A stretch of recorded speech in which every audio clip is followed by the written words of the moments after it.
Saya memberi pandangan peribadi saya lah, mengambil kira Subang pernah menjadi lapangan terbang Malaysia, terbang bangsa. Dan kalau kita tengok fasilitinya masih ada. Dan bagi saya, kalau low cost carrier itu berada di kawasan dekat dengan bandar, kerana ia akan menguntungkan passengers. Ini mengambil kira juga dalam isu pelancongan. Saya dapat komen masalah di sini satu je, iaitu daripada KLIA nak ke LCCT kerana masa yang pendek, masalah isu bagasi dan sebagainya. Jadi dengan di Subang mungkin akan, bagi saya akan lebih teratur kerana kita tahu destinasi yang jauh dan connectivity jadi isu. Dan ini akan memudahkan passengers. Pertama sekali masyarakat tempatan juga. Letak sayang tu Subang Airport tu, saya tengok Terminal 3 dia banyak guna untuk private jet dan Firefly. So there must be more, should make Subang low cost LCCT. It will be a good option. Tapi kalau pilihan saya, selain pada Subang dan Sungai Besi, tapi tak boleh lah, itu asal. But in most countries, kalau kita tengok dengan negara membangun, bila dia punya airport di dalam bandar, you get more people coming in, more convenient, more easy. Itu pandangan pribadi saya, bukan kementerian. Soalannya? Ada cadangan tak kementerian nak keluarkan satu kertas kerja ke cadangan yang rasmi untuk support idea ini? Datuk Seri Tony Fernandez dah memaklumkan saya ada beberapa isu juga dalam isu Singapura lah, flight from KLIA to Singapore. Kita tengok tahun lepas 20.6 juta daripada jumlah pelancong yang datang ke Malaysia membawa perbelanjaan 46 bilion, lebih kurang 10 juta daripada Singapura. Yang kemasukan melalui pintu air, pintu darat dan juga pintu udara. Jadi bagi saya adalah amat penting kalau kita dapat menggalakkan penerbangan KL Singapura, terutama sekali dalam bajet yang lain, kerana ia akan menggalakkan pemasukan. Jadi antara isu-isu yang Asia bawa bagi kementerian, kita menyokong kerana kita tahu antara isu kenaikan harga ni ialah keperluan kepada sistem pengangkutan ala bajet. For the ministry, we accept that it is a very relevant requirement for the tourism industry to grow, that it must be supported by a very aggressive budget transportation system. That would be the focus of tourists.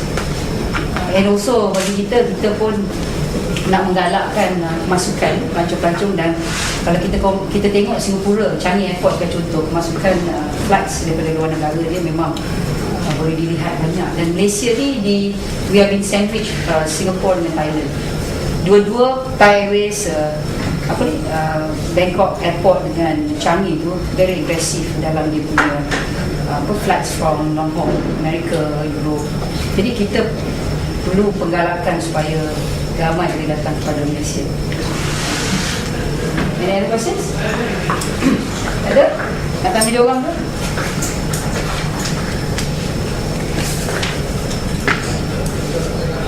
So, Datuk Seri Tony, if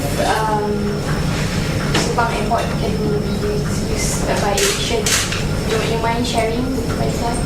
No, not at all. I think our stand has always been the same, that low-cost airport is vital for low-cost airline. Sharing facilities with Firefly is no problem. Okay. In fact, currently we're also sharing with Tiger and Cebu Pacific. Okay. Alright. Ada? Is there any rise of the fare or something? No, I mean, I think Can you give us a guarantee? I think it would be very hard to give a guarantee because you don't know where the price of oil is going. But I think we started this business oil was $35. Jet oil. Today, jet oil is $165. Yet, if you look up at our fares 6 years ago and our fares now, they're lower. We have been able to do it through innovation, through finding new ways. And I think that's a message we also pass to Malaysia, that yes, it's tough times, but there's ways around it.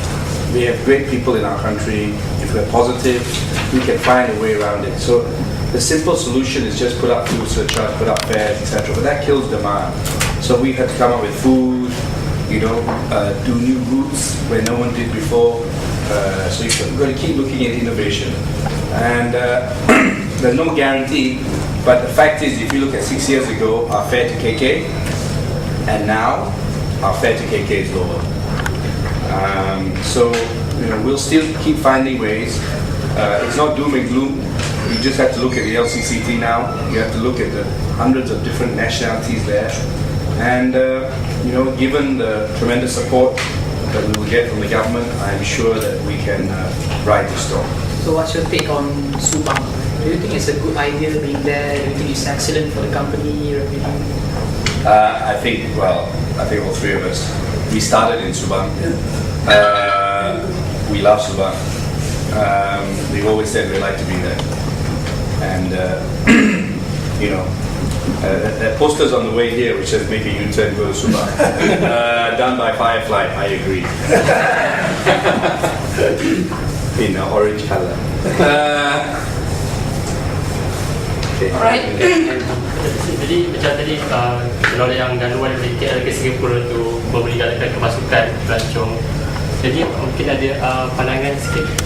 Bagi saya dalam zaman kita, dalam zaman kenaikan harga minyak, dalam isu cabaran-cabaran dunia, isu globalisasi, bagi saya there should be dalam konsep sharing bagi kerajaan. 2 countries, 1 destination, 3 countries, 1 destination, tak ada masalah. Sebab mereka yang datang daripada luar kawasan Asia, dia datang kepada Singapura ke, Thailand ke, Malaysia, dia perlu mengembangkan penggembaraan dia. Jadi bagi kementerian, kita memang melihat ini sebagai satu yang positif. Kalau nak melihat jiran kita sebagai musuh, bagi saya satu tindakan yang tidak bijak lah. Dan dalam kita tengok Eropah sebagai contoh, dia ada currency pula, dia pakai euro dollar sebagai contoh. Kemudian dia punya konsep travelling, dia tak ada pakai pasport, dia ada special card dia punya. The Europeans travel with a special Europass. Jadi mereka negara-negara ni, banyak negara-negara yang mempunyai latar belakang politik yang berbeza, tetapi kerana mereka mengadakan konsep kepahaman, menyebabkan travelling in Europe itself is very very convenient. Macam-macam kapal terbang, connectivity, kita landing di London ke mana kita boleh pergi. Jadi dia tidak menyusahkan passenger.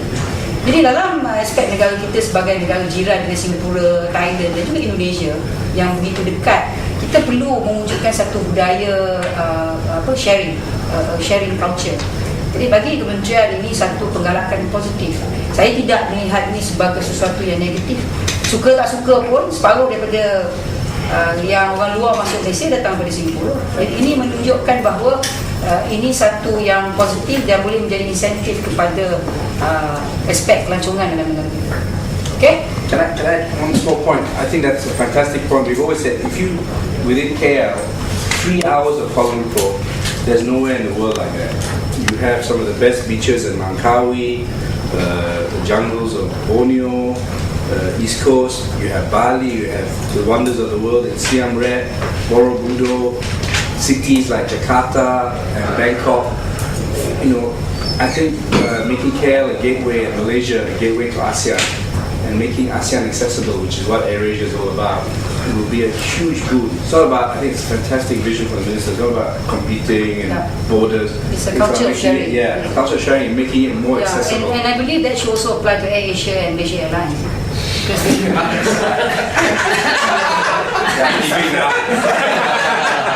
And I have to say that the tourism product that we have in here, our neighbours are complementing what we're having. I don't see it as a competition between Singapore, Indonesia or even Thailand. So the advantage of Malaysia itself, this is something that we should look at the way forward.